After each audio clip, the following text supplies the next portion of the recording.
전동 칫솔과 일반 칫솔, 보철과 전문의 연재용은 무엇을 추천하느냐? 안녕하세요, 연재용입니다. 전동 칫솔과 일반 칫솔, 무엇이 더 좋을까? 라는 주제로 찾아왔는데요. 보철과 전문의의 관점에서 알려드리겠습니다. 여러분은 어떤 칫솔을 더 선호하시나요? 먼저 전동 칫솔과 일반 칫솔의 장단점에 대해서 한번 얘기를 해보겠는데요. 전동 칫솔의 장점은 뭐가 있을까요? 칫솔 자체의 미세한 진동과 움직임으로 치아 표면에 붙어있는 치태를 제거하는데 더 효과적이라고 할 수 있습니다. 그리고 치아를 관리하는데 걸리는 시간과 노력을 줄여줄 수 있는 게 장점이 되겠고요. 또 치주 질환이나 임플란트 환자들이 사용하기 더 편리할 수 있다는 게 장점이라면 장점이 될 수 있겠습니다. 그리고 우리가 일반 칫솔질을 하는 데 있어서 일반 칫솔을 사용하는데 손의 움직임이 능숙하지 않은 사람들, 예를 들면 노인분들, 어린이들, 그리고 파킨슨 병을 가지신 분들 같은 경우에는 내가 원하는 대로 칫솔질을 손으로 하기 힘들기 때문에 이런 분들에게는 전동 칫솔을 권해드리고요. 전동 칫솔의 단점은 뭐가 있을까요? 일단은 우리가 사용하는 일반 칫솔에 비해서 구입하기 위한 가격이 더 비싸고 유지 비용이 더 들어간다는 게 단점이 되겠고요. 전동 칫솔을 잘못된 방법으로 사용하게 되면 치아와 잇몸의 손상 가능성이 있다는 게 전동 칫솔의 단점이라고 할 수 있겠습니다. 잘못된 사용이라는 건 어떤 걸까요? 전동 칫솔은 그 자체로 진동 또 회전 이런 기능들을 하는 경우가 있는데, 전동 칫솔 자체가 진동을 하는데 회전을 하는데 내가 치아를 내 손으로 더 강하게 움직여서 치아를 닦는다. 대고 있어도 치아가 닦이는데 이거를 더 강하게 움직이고 회전을 하는 모션을 내가 손으로 주게 되면 치아 표면에 더 강한 압력이 가해질 수 있고, 이것 때문에 치아의 마모가 더 가속화된다거나 이런 문제가 생길 수 있습니다. 그래서 전동 칫솔을 사용하는 경우에는 내가 손으로 이렇게 우리가 일반 칫솔을 사용하는 것처럼 강하게 문지르거나 회전하는 동작은 굳이 하지 않으셔도 됩니다.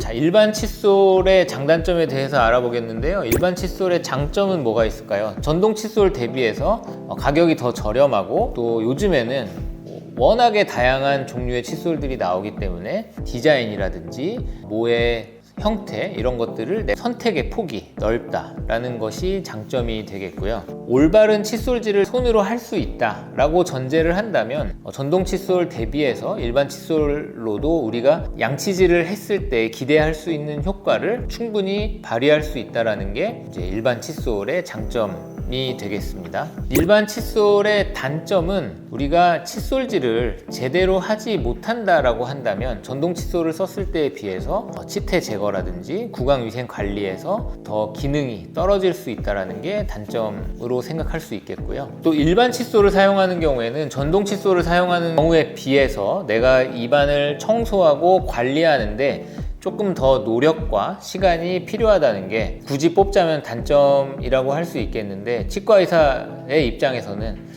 우리가 치아를 관리하는데 좀 어느 정도 시간과 노력을 투자해 주셨으면 하는 바람입니다. 자, 그러면 전동 칫솔과 일반 칫솔, 보철과 전문의 연재용은 무엇을 추천하느냐 라고 한다면, 저는 보통의 경우에는 일반 칫솔 쓰시는 것으로도 충분하다고 말씀을 드리고요. 치과에 오시는 분들 중에 전동 칫솔 써서 괜찮나요? 써도 되나요? 라고 물어보시는 분들이 꽤 많은데, 그런 경우에 또 제 대답은 쓰셔도 됩니다입니다. 그러니까 전동 칫솔을 썼을 때 크게 손해볼 건 없어요. 아까 말씀드린 것처럼 불필요한 과도한 모션을 주지 않는다면 해가 될 거는 없다고 생각하고요. 비용이 더 드는 것을 내가 충분히 지불할 의사가 있다라고 한다면 전동 칫솔을 사용하시는 것도 적극 추천드립니다. 그리고 임플란트 치료를 하는 분들의 경우에는 워터픽이라고 하는 부가적인 구강위생 관리 용품을 추천을 드리는데요. 임플란트에 사용되는 재료들은 혀에 들어가는 임플란트 픽스처, 그리고 그 상부에 올라가는 구조물, 나중에 최종적으로 씌우게 되는 치아의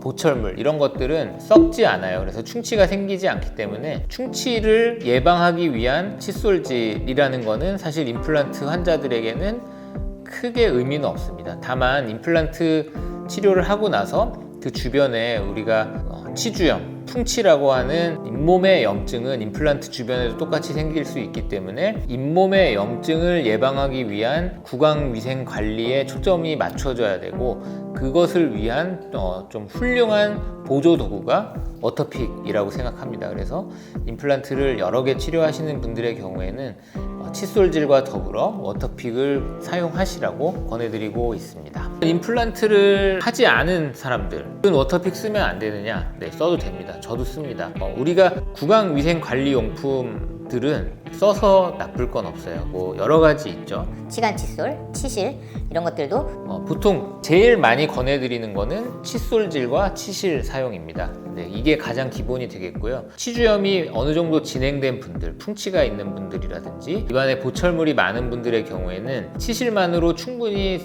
세정이 되지 않거나 치실이 헐거운 경우들이 있어요. 이런 경우에는 치간 칫솔을 쓰는 것이 더 효과적일 수 있고요. 그 외에도 뭐 워터픽 그리고 텅클리너 이런 것들도 사용하시는 것을 권해드립니다. 오늘 이렇게 전동 칫솔과 일반 칫솔 그리고 구강위생용품에 대해서 좀 알아봤는데요. 오늘 영상이 도움이 좀 되었으면 좋겠습니다. 좋아요와 구독 부탁드리고요. 저는 보철과 전문의 연재용이었습니다. 감사합니다.